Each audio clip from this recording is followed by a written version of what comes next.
Welcome to my channel. இன்றைக்கி நம்ம ஹோட்டலில் செய்கிற கேக் எப்படி செய்கிறதுன்னு பார்க்கலாம்.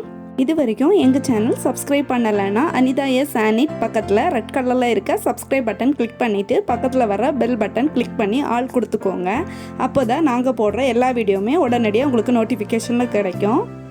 2 கப்பு மைதா மாவு எடுத்துக்கோங்க. எந்த கப்பில் மாவு எடுக்கிறோமோ அதே கப்லேயே சீனி எடுத்துக்கோங்க. 1 கப்பு சீனியை இப்போ இதில் சேர்த்துக்கலாம். வாசனைக்காக 3 ஏலக்காயை இதில் சேர்த்துக்கோங்க. உங்கள்கிட்ட ஏலக்காய் பவுடர் இருந்ததுன்னா ஏலக்காய் பவுடர் சேர்த்துக்கலாம். 1/4 டீஸ்பூன் நல்லெண்ணெய், 2 பிஞ்ச் அளவுக்கு சோடா உப்பு சேர்த்துக்கோங்க. அப்போ தான் கேக் நல்லா சாஃப்டாக இருக்கும். 1 பிஞ்ச் அளவுக்கு உப்பு சேர்த்துக்கோங்க. எந்த ஸ்வீட் ஐட்டம்னாலும் கொஞ்சோண்டு உப்பு சேர்க்குறது டேஸ்ட் அதிகப்படுத்தி கொடுக்கும். இதில் 2 முட்டை சேர்த்துக்கலாம்.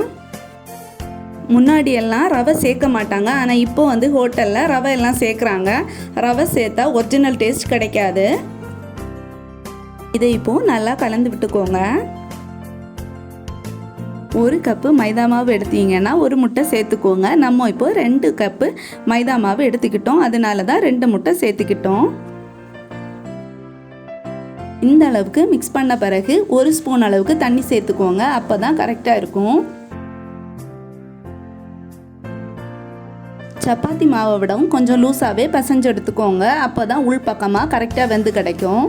இதை இப்போது ஒரு மூடி போட்டு மூடி வைக்கலாம். 20லேருந்து 30 நிமிஷம் வரைக்கும் இதை மூடி போட்டு மூடி வச்சுக்கோங்க. அப்போ தான் நல்லா சாஃப்டாக கிடைக்கும். இப்போது 30 நிமிஷம் ஆயிடுச்சு. இதை ஓப்பன் பண்ணி பார்க்கலாம். பார்த்தீங்கன்னா இந்த மாதிரி தான் ரெடி ஆகிருக்கும். அப்போ தான் கரெக்டான பக்குவத்தில் இருக்குன்னு அர்த்தம். இதை இப்போது எப்படி ஃப்ரை பண்ணுறதுன்னு பார்க்கலாம். கடாயை ஸ்டவ்வில் வச்சு ஸ்டவ் ஆன் பண்ணிக்கோங்க. தேவையான அளவுக்கு எண்ணெய் சேர்த்துக்கோங்க. இந்த கேக் மாவு எண்ணெயில் முங்கி பொரியிற அளவுக்கு தேவையான அளவுக்கு எண்ணெய் சேர்த்துக்கோங்க. எண்ணெய் சூடானதும் மீடியம் ஃப்ளேமில் வச்சுக்கோங்க. கையில் மாவு ஒட்டாமல் வரணும்னா கையில் எண்ணெய் இல்லைன்னா தண்ணி தேய்ச்சிக்கோங்க. இப்போது ஒரு சின்ன உருண்டை அளவுக்கு உருட்டி எடுத்துக்கோங்க. இதை இப்போது எண்ணெயில் போட்டு பொரிக்கலாம். ஒவ்வொரு பீஸாக இதில் சேர்த்துக்கோங்க. நடுவில் கத்தி எதுவுமே வச்சு கட் பண்ண வேண்டாம், தன்னாலே வெடிச்சு வரும். ஹை ஃப்ளேமில் வச்சு செய்யாதீங்க. ஹை ஃப்ளேமில் வச்சு செஞ்சீங்கன்னா வெளிப்பக்கமாக சீக்கிரமாக பொரிஞ்சு வந்துடும், உள் பக்கம் வேகாது. அடிப்பக்கம் லைட்டாக கோல்டன் ப்ரௌன் ஆன உடனே திருப்பி விட்டுக்கலாம். இப்போது ஒன்றொன்னா திருப்பி விட்டுக்கோங்க. ஃப்ரெண்ட்ஸ், இது வரைக்கும் எங்கள் சேனல் நீங்கள் சப்ஸ்கிரைப் பண்ணலைன்னா அனிதாஸ் சானிட் பக்கத்தில் ரெட் கலரில் சப்ஸ்கிரைப் பட்டன் இருக்குது, அதை கிளிக் பண்ணிவிட்டு பக்கத்தில் பெல் பட்டன் வரும். அந்த பெல் பட்டனை கிளிக் பண்ணி ஆல் கொடுத்துக்கோங்க. அப்போது நாங்கள் போடுற எல்லா வீடியோவுமே உடனடியாக உங்களுக்கு நோட்டிஃபிகேஷனில் வரும். கேக் வெடிக்கிறது உங்களுக்கே தெரியும். இப்போ ஒவ்வொரு கேக்காக பார்த்துக்கோங்க. இந்த கேக்கு பக்கத்தில் இருக்க எல்லா கேக்குமே ஒவ்வொன்றா வெடிக்க ஆரம்பிச்சிருக்கு. திரும்பவும் ஒவ்வொரு கேக்காக திருப்பி போட்டுக்கோங்க.